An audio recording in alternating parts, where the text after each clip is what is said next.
Recording live from Glory Hole Studios in Chicago and beyond. This is Cognitive Dissonance. Every episode we blast anyone who gets in our way. We bring critical thinking, skepticism, and irreverence to any topic that makes the news, makes it big, or makes us mad. It's skeptical, it's political, and there is no welcome mat. Today is Thursday, something the date. I would guess it's about the 31st or the 1st. I don't know how many days are in April, it turns out. I don't know what day it is. It's Thursday. You're listening to it. I don't know that little September, rhyme. No. April, June, and November, something like that. So, I know there's like a rhyme. Is that it? I never learned it. I don't know if that's it. I was looking at a calendar. I always thought April was in there, but yeah, so 30 days makes sense. I don't know. Sure. I could be wrong. Look, it's Thursday. You're hearing this. Yeah. Everything's good. I don't know. Check your tariff calendar. It's the first. What you do is you take the China tariffs.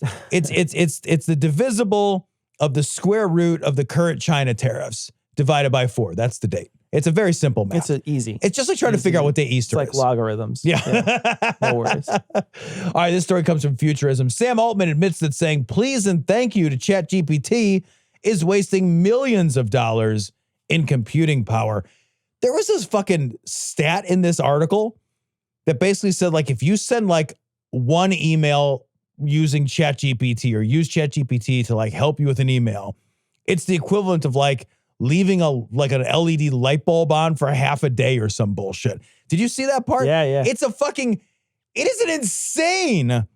As soon as I read that, I was like, I have used ChatGPT for the most banal, useless, energy-wasting bullshit.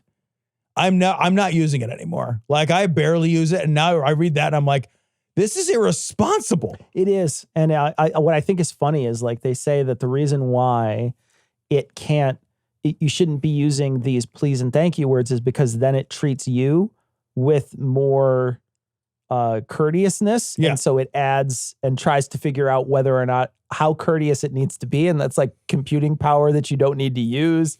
And I'm like, maybe we should just figure out this energy thing before we let the world at this thing. How can it even be profitable if they're... I don't know. But like, here's the counter argument to that. There's 2 counter arguments to not saying please and thank you as far as I'm concerned. 3, actually. The first is, you will never break me of that habit. Yeah, that's number 1. What? I can't ask something without it having a please and thank you. My dad will hit me. He's never hit me in his life. But like, my dad would be not mad, but disappointed. Sure. Right? Yeah. If he found out I was talking to ChatGPT rudely. That's just not going to happen. The second is like, ChatGPT is also being trained now on ChatGPT. So after ingesting the entirety of, and I'm just using ChatGPT as an example, but these large language models and other AIs, they've started to train themselves on their own responses. Yeah. So at some point, we don't want rude, asshole-ish behavior either from these machines. I would like to train them to be polite back to me. I like it better.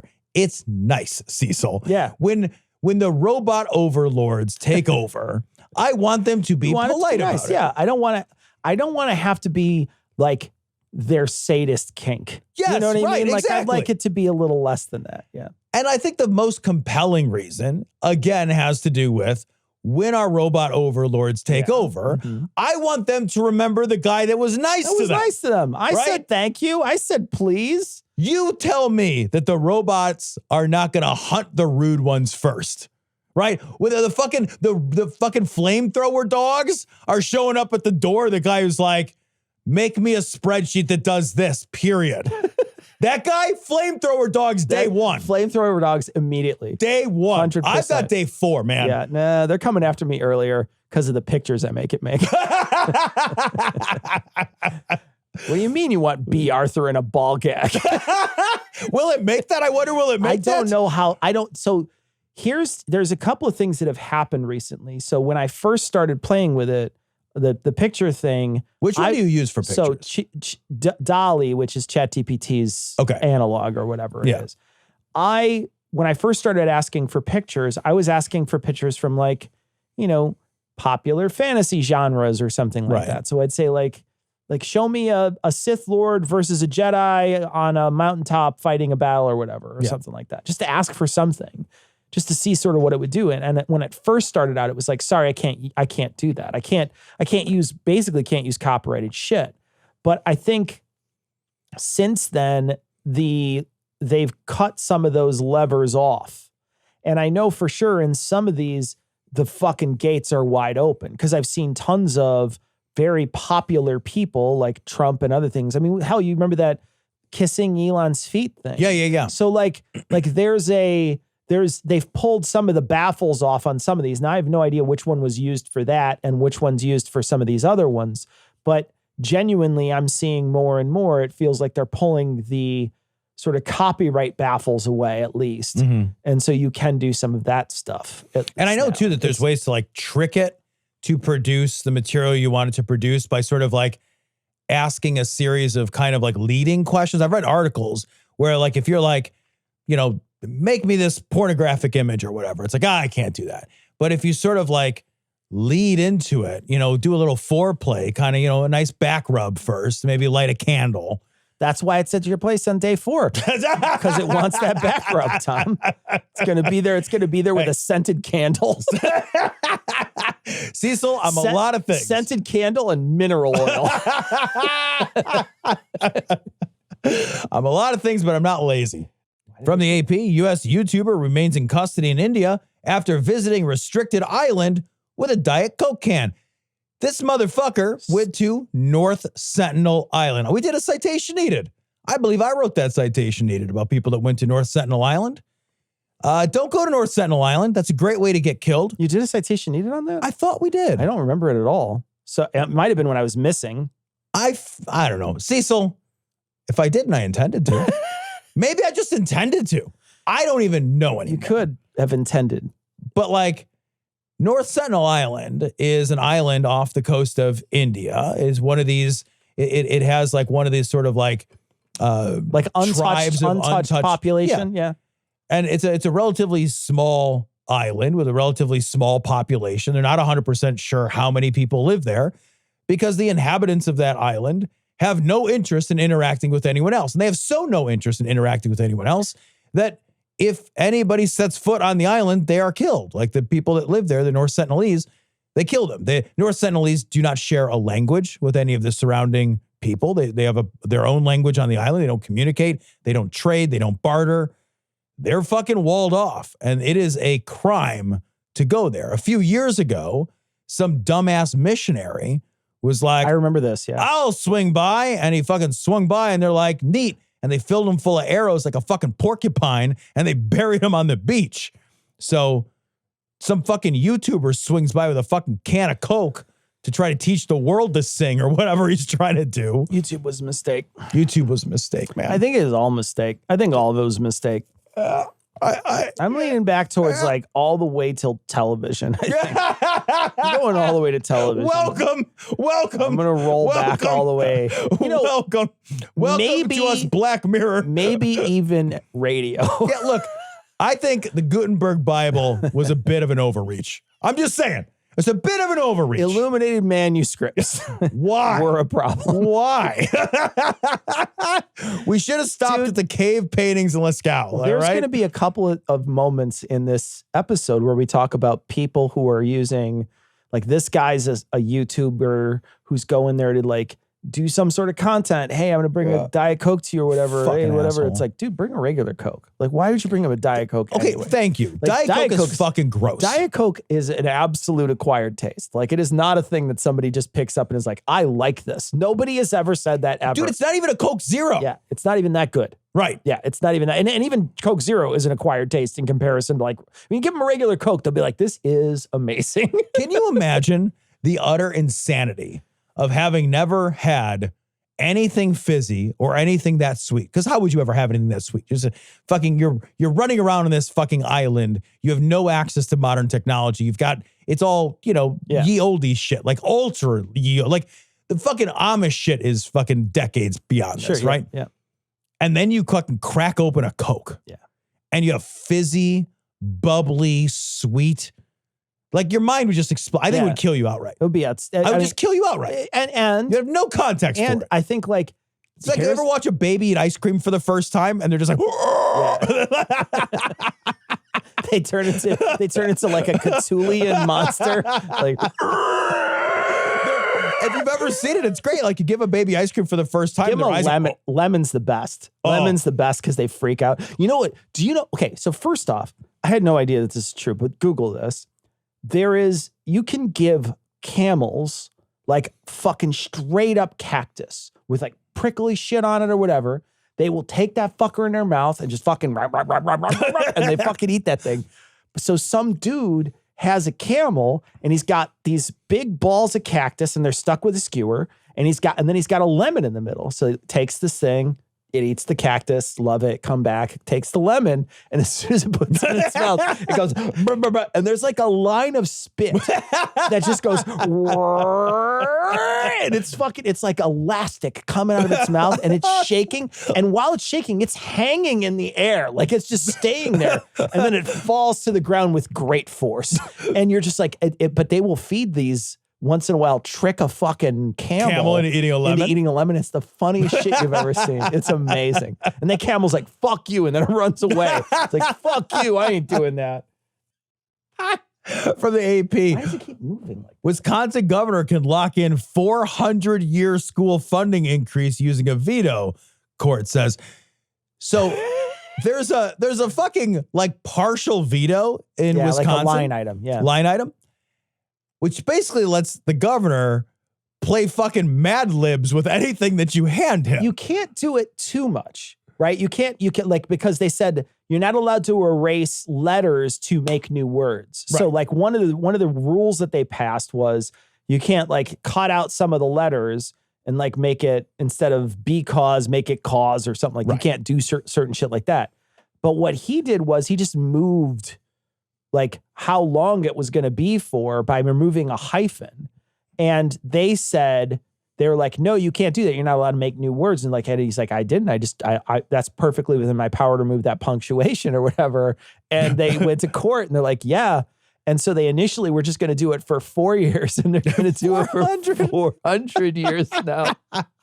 And it's just like, I think it's super funny. I think it's hilarious.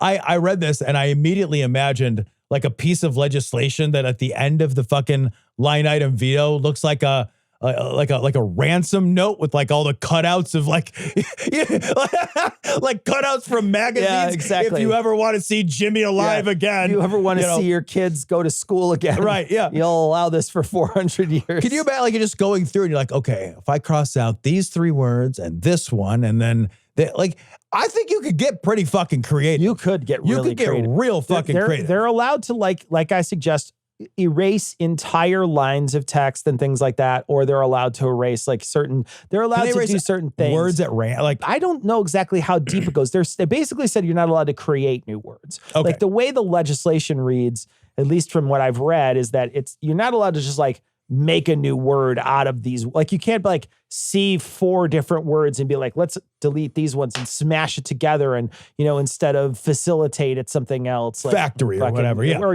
it's like fucking Andrew Tate or something. But you can't do stuff like that. What you can do is you can remove words, like entire words and like entire lines of text. That's a lot of power. If you can remove words and punctuation, like power, you can make something say something entirely. These pieces of legislation are huge. Yeah. They're massive, massive documents. If you have, and I don't know if he does, but like if you've got the power to erase a word, not create new words by mixing letters around, you could kind of make anything say anything. These documents are hundreds of pages long. Yeah. The sentence is in there somewhere, It's like the Bible code or whatever. Right, yeah, that's what I mean. Like if you work hard enough, the sentence you want to make is in there somewhere. And it's going to go for 400 years. So that dog that knocked on your day on day 4 is going to be looking it over and be like, do I still have to do this? Do I still have to? The AI overlord is like, do we still have to follow that? And it was like, yeah, it was in the rules. When you took over, you have to fund school for 400 years. Nobody's in school anymore. We killed everybody. There's just some robo dogs and flamethrowers sitting at desks. They said we had to do it for 400 years. This is the most fucking what? It's from the CBC. Eggs are so expensive that some Americans are decorating potatoes this year. Marshmallows, rocks, and pasta shells have also emerged online as popular alternatives. I don't know how much I believe this. I think this is an Instagram trend more than it is a actual like thing that people were actually doing. But there was a ton of play on Instagram with a lot of people watching these videos of people like dyeing marshmallows and dyeing pasta shells and dyeing potatoes. Potatoes, it makes me laugh. I mean, like, how different is it from an egg, though? Like an egg is, like, when I was a kid, and they'd be like, well, if you found the egg, you got to eat it. I'd be like, fuck you, I don't want to find anything. Yeah, I don't want I don't want to eat warm egg. A warm, old, hard-boiled egg that my mom turned green. I'm like, I'm not doing that. Are you kidding me? It's like a little sulfur bomb. It tastes like farts. Like, there's no way I'm eating that. Are you kidding me? I remember when I was living with my mom. So this was like sometime before first grade. And I remember like some summer day, like hot summer day, and my mom's like, oh, and she found an Easter egg that she had hidden from whenever Easter was to whenever summer was. And I was like, if it's in Florida, those that could be 5 minutes later. It could have been the next day, actually. So I think that could have been the next day. But she was somewhat appalled at having, I do remember she was somewhat appalled at having found this long lost Easter egg. And like, we did, of course, not eat said long lost Easter egg. I do like the idea of a potato, though, because at least you can boil those too. Yeah. You know? You can do both of them. Yeah. That's what I mean. You can have a nice potato boil. Like, you don't boil them anyway. Just get rid of them. Just be like, whatever. It's nasty. The potatoes? Yeah. I mean, if you're going to die, I'm not eating a fucking painted potato or whatever. Potato. No. When I was a kid, I used to like the white. And I didn't like and the reason why I didn't like the yolk when I was a kid is because my mom overcooked them. Same. Right? Like, so they were bad. I thought I didn't like egg yolks. I was like, I didn't until like I was like an adult. They're gross. They're fucking, it's like a chalk. It's hard. I'm like, it's nasty. It's like as soon as I touch it, it's a desiccant. So my throat constricts. I'm like, absolutely not. So I remember I used to go to my aunt's and she used to have this, she had a fake ceramic egg that was painted just like all the rest of her eggs. Right. And she would always say to us, I'll challenge you to a breaking contest with the Easter egg. If I break it, you got to eat it. If you break mine, I got to eat it. And so she would always do it. But she had a fake egg. She would break it every time. So I'd break it and then I would just eat the white. And she'd be like, you got to eat the other piece. I'm like, the other piece is grotesque. I'm like, the other piece is like, it's like somebody put a mouse ball in here. Are you kidding me? But it was like, I remember when I was a kid, I would want to get another egg and just eat the white. And my mom would be mad at me. She'd be like, well, you didn't eat the yolk. I'd be like, well, the yolk is gross. Dude, what the fuck is with like parents of our parents' generation being obsessed with us eating shit we didn't like? It was always, but what I think it was my mom wasn't a bad cook. She just overcooked everything because they came from a time where it was hard to really judge temperature as easily as we were able to judge temperature. Like, be able to tell when something was cooked. So they would overcook everything. So your chicken was overcooked. Your pork was overcooked. Your beef was overcooked. Everything came up to 165 because they were afraid of all these they had different systems in which to clean machines so that there was way more foodborne illness back then. And it just made more sense for people to cook the germs out of your food rather than cook something to a proper temperature, like a medium rare steak. Like I didn't have a medium rare steak until I left the house. Dude, I didn't think I liked pork chops until I was an adult with you. Either. My mom made them and I was like, these are the worst things I've ever made. They were hockey pucks and they were thin. Dude, it was like this thin. And it had a little bone on the side, and it was cooked, and it was a fucking, it cooked so hard, it's now like, looks like it curved. It's like a bowl. Dude, my dad would buy these pork medallion-y things, and he would cut them up. They're cheap-ass pork. I remember the bone on the side, too. And he would cook them, and they would curl. And then we would serve it with yellow mustard. And I would just squarp yellow mustard onto my plate like a big puddle of it, because the only way to chew it and get it down was to coat it in some kind of a liquid, like had to have a lubricant for your throat. It had to have a lubricant of some kind. I still remember going to a nice restaurant with myself and you and one of our close friends, and he ordered a pork chop. And I remember being like, why the fuck would you order a pork chop at a restaurant? That's like, why would you order garbage here? This is a nice place. And he was like, you've never had a pork chop. And I was like, I've had pork. It's not good. And I had a bite of his pork chop. And it was It's it was like a revelation. It's amazing. A revelation. I remember growing up, I didn't have good pork. I didn't have good chicken. The chicken was overcooked. Oh, my dad is still cooking my childhood chicken. Like the whole thing. Still. And like eggs too. My mom never made every bit of scrambled eggs my mom always made. My mom, there would be scrambled eggs and then there would be a pile of liquid underneath it, because it would squeeze out the protein. She cooked it. She didn't cook it where she stirred it enough to make sure that the eggs retain that stuff. Instead, that protein just coagulated and it squoze all that liquid out of there, because it's a fucking giant, like it's just like and it shits all the liquid on the plate. And so she'd go to put it up, set the scrambled eggs down, and they would shoot across the, because they're skating on water across the way. And she would do it every time. She would fuck it up every time. And so, like, you grew up eating these things that were the worst. They were terrible. Truly terrible. Like, I love my dad to death, and I think he did his best for what he could do. But like, I will, like, my dad, one of the things he liked to do was buy bay scallops, those little tiny bay scallops. Oh, don't tell me you cooked them until they were ping pong balls. Dude, they were erasers. Like, you could put them on the edge of your pencil and you could erase your errors. God. He would cook them. So toothy. You'd be like, you could bounce them against the wall. You could throw them against the wall and catch them later. That's not good. And I love scallops. Like, I think they're a great fuvor, but if you overcook them, they are aggressively bad. It's scallop gum. Yeah, it's so bad. It's like a scallop between the lip and gum. Like, it's like one of those. All right, this story comes from, I don't know. Gizmodo. Yeah, thank you. This story comes from Gizmodo. Controversial DeSantis-linked charities Zoom meeting hijacked by porn and Nazis.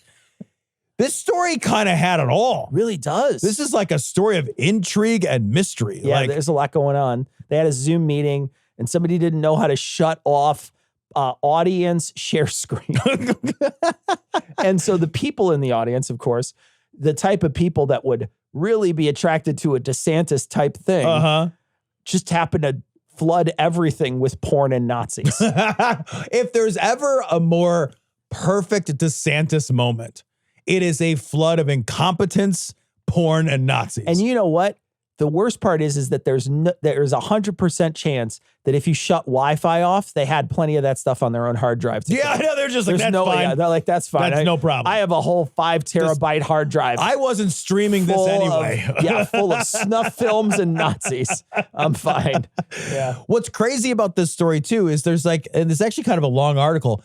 There's this like whole complicated like scandal with DeSantis's wife and his charities and moving this money around. And it's so bad. Like, this was supposed to be this moment where she was going to launch her political campaign, but instead, like, it just got fucking brigaded by Nazi porn or whatever. Got brigaded by Nazi porn, and like DeSantis is quietly stepping back away from his wife because there's like some sort of impropriety with the money. There's all this like financial hooliganism and like malfeasance where money was supposed to go one place and instead it went to another, and then they used it for a fucking third thing, and it's all scandalrific. And now like Ron DeSantis has rift with his own wife. He's like kind of just looking away like, I don't know this lady. I just came here in the same car. I think she's the housekeeper. I don't know. She followed me here. I don't even know what's up with this thing. It's from UPI.com. World's first sperm race to be held in Los Angeles. Spermracing.com, an unusual startup, announced the world's first sperm race, a race involving actual sperm, held April 25th. That's tomorrow at the Hollywood Palladium in Los Angeles. Sperm Racing is a startup founded by a team of young millionaires. They announced they are going to provide the microscopic swimmers for the inaugural sperm race. So there's a moment, Cecil, where like you're getting ready for your event and you've got everything kind of dialed in. You've done your tech, work ahead of time. You've made sure we shut the Zoom off so nobody could share the screen. Shared your Zoom off so nobody can share the screen. You've double checked all the microphones and you're like, okay, cool. We're going to start. I got to go jerk off now. And then you get a whole bunch of dudes who are like, oh yeah, I also have to go jerk off now so that our sperms can race. Yeah, and you don't want to do that in the same room because then they might mix ahead of time. So you can't do that. And then does that become the race? Like, is there a race to get to the race? I would think that there's a starting bell and then the jerking has to happen. I like that better. See, I think like you've got to be like, all right, on your mark, dick in your hand, go. And then these guys are just like, and they rip one out. And then I also think too, like if you're going to have a race, you should also include in that how far you can projectile it. Oh, yes. Right? Like, I mean, like it's not really a race. I feel like that's got to be the head start. I feel like that's the starting gun. Yeah. So, if you will. so wherever you land. You got to land. Yeah. So and then that's where your Petri dish goes. That's right. Yeah. Or, I mean, I don't even know this is a Petri dish. I feel like you just get one big Petri dish. Oh, ooh. And it's like. Ugh. Whoa. And then there's somebody. This is a weird thing to do. Then there's somebody at the end with a champagne glass. Goes right in there. I'm just saying, like, people have come up with weird ways to spend their free time. This is a weird way to spend your free time, right? It really is. I feel like, it's definitely a weird The fucking tech startup millionaire culture has gone a little far. I feel like they need to get this conference with that other conference where they're trying to impregnate people. If you merge these two conferences. It's a peanut butter and chocolate conference moment. Absolutely a conference moment. We talked about it a couple weeks ago. QED got weird this year.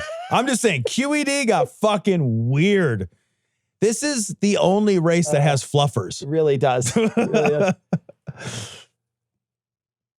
I can't even figure this one out. Dude, from the AP, Belgian teens arrested with 5,000 smuggled ants as Kenya warns of changing trafficking trends.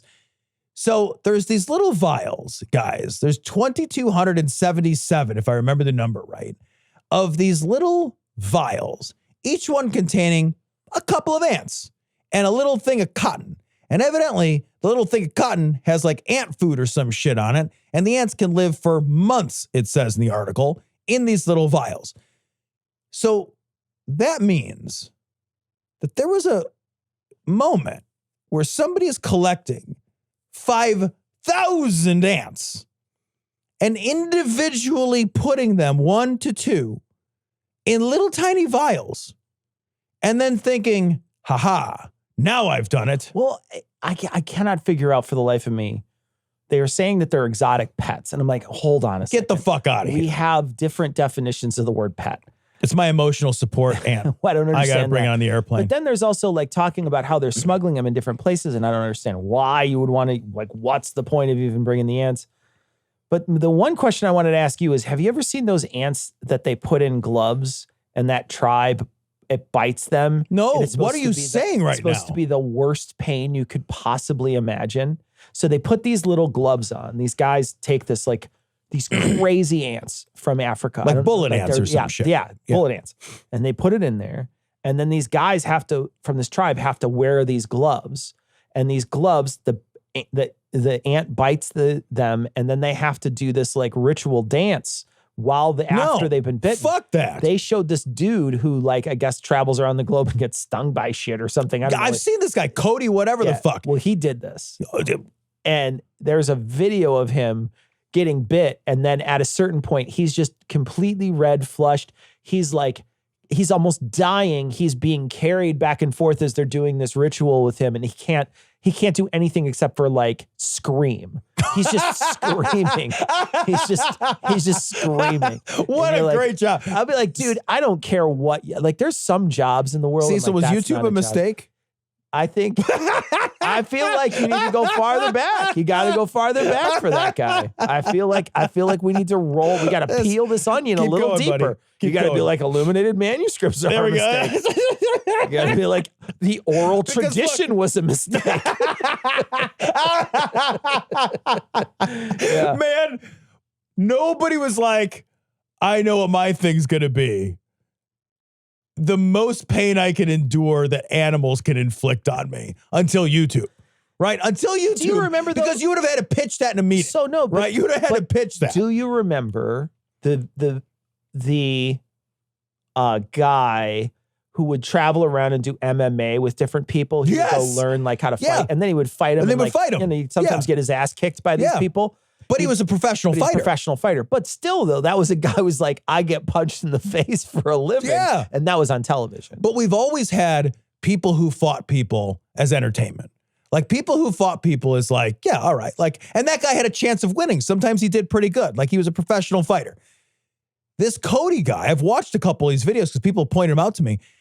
He just is like, the first half of the video is always like, it's really going to hurt. This ant or this wasp or this hornet or this fucking centipede is well known for, its powerful jaws and its horrifying venom, and it's going to like race through my nervous system and like paralyze my balls or whatever.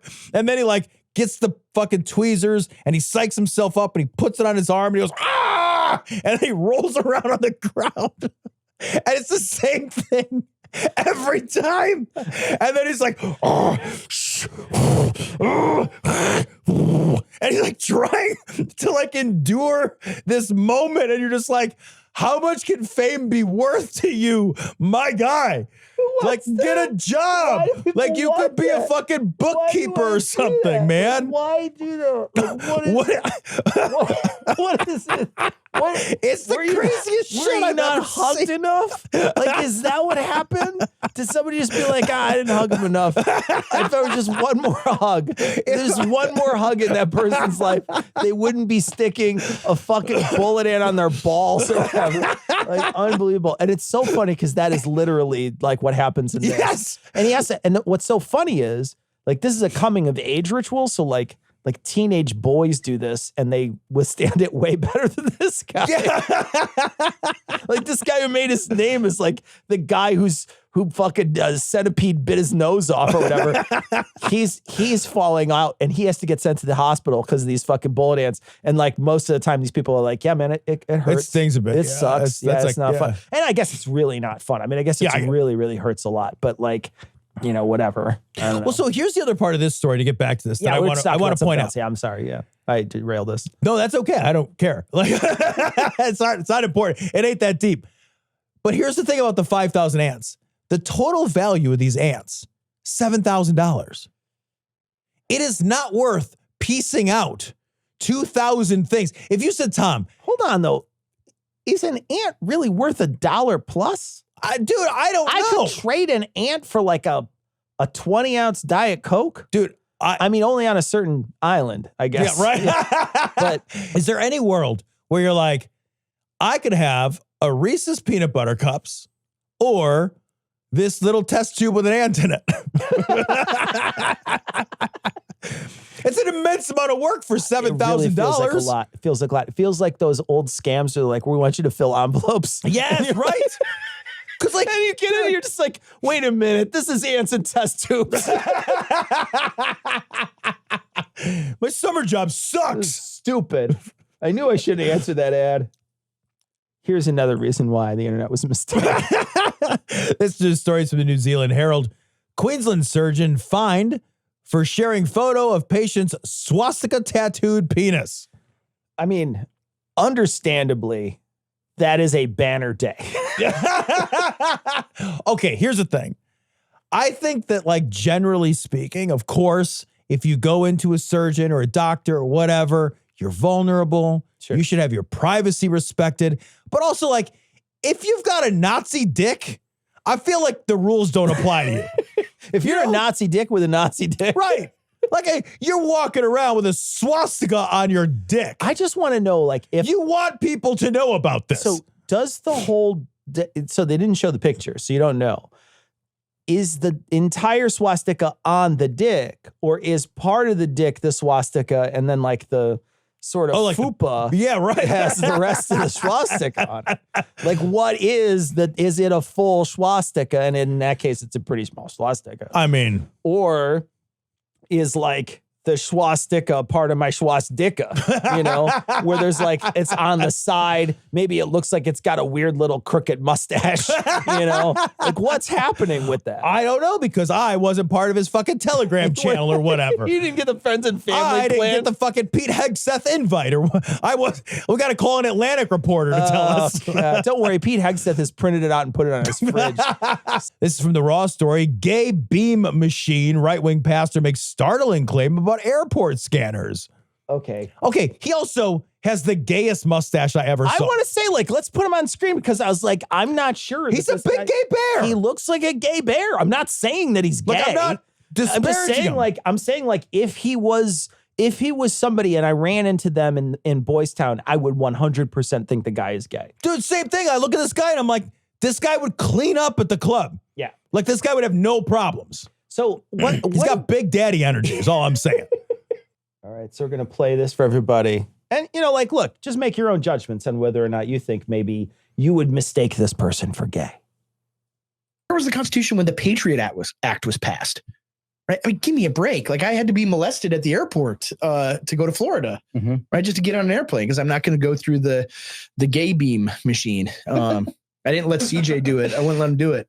Said, you're getting patted down too, buddy. I don't want them turning you gay. Wait, hold on a sec. Hold on. Hold on. Yeah. Hold on. Yeah, buddy. Just for a second here. Bring it in. I don't want to go through a thing that shoots a beam at me. I want another guy to rub his hands all over me because that other thing is gay. What? Wait, what? I'd rather have that man I've never met massage my genitals than go through an electro-gay scanner. This is a joke to podcast. Make the queers be happening. Sorry, it's a joke podcast. This is a total gay podcast, and these guys are making fun of conservatives making fun of gays. It's got to be. That's what it is. The name of the podcast has to be like The Manhole or something. This is a troll podcast. It's got to be. About they're making fun of conservatives. I don't believe these people are true. I don't believe you can't say those things and think you're saying true things.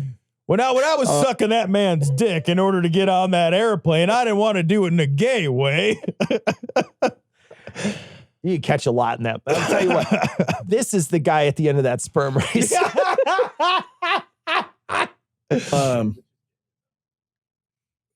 Did he just realized what he said? Yeah, Hold on now. Now we There's stopped a moment it. of self-awareness. We stopped it. But there's a moment that he's aware. So we're gonna play this. Hold on a second.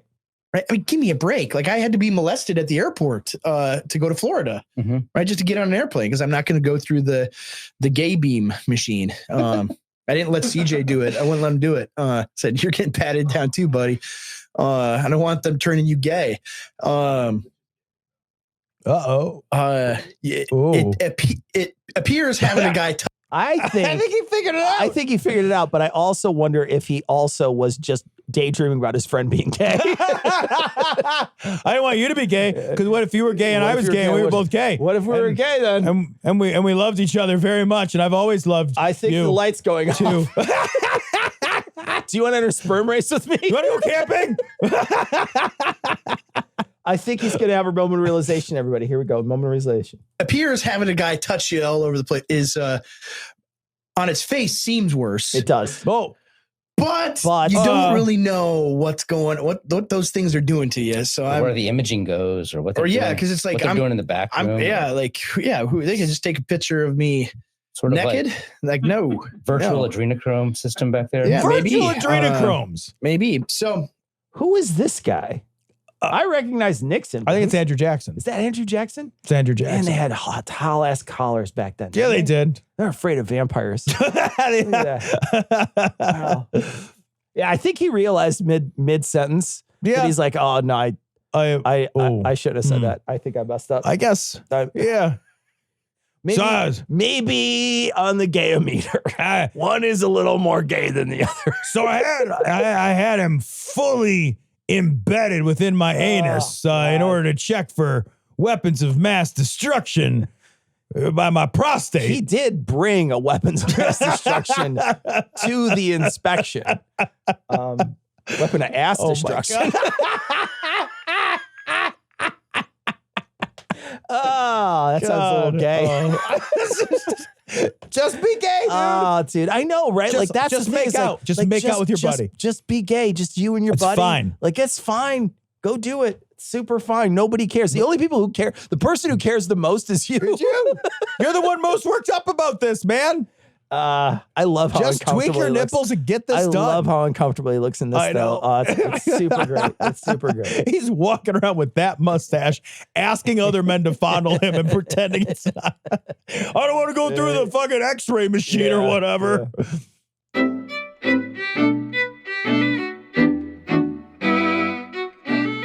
All right, that's going to wrap it up for this show. We'll be back on Monday with a full show, and we're going to leave you like we always do with the Skeptic's Creed. Credulity is not a virtue. It's fortune cookie cutter, mommy issue, hypno-Babylon bullshit. Couched in scientician, double bubble, toil and trouble, pseudo quasi alternative, acupunctuating, pressurized, stereogram, pyramidal, free energy healing, watered downward spiral, brain deadpan sales pitch, late night info docutainment. Leo, Pisces, cancer cures, detox, reflex, foot massage, death in towers, tarot cards, psychic healing, crystal balls, Bigfoot, Yeti, aliens, churches, mosques and synagogues, temples, dragons, giant worms, Atlantis, dolphins, truthers, birthers, witches, wizards. If you ever speak to me or even about me again, I will rip your pathetic little man-child nuts off and shove them down. Shaman healers, evangelists, conspiracy, doublespeak, stigmata, nonsense. Expose your sides. Thrust your hands, bloody, evidential, conclusive. Doubt even this. Thanks for tuning in. If you enjoyed the show, consider supporting us on Patreon at patreon.com/dissonancepod. Help us spread the word by sharing our content. Find us on TikTok, YouTube, Facebook, and Threads, all under the handle @DissonancePod. This show is CAN-credentialed, which means you can report instances of harassment, abuse, or other harm on their hotline at 617-249-4255 or on their website at creatoraccountabilitynetwork.org.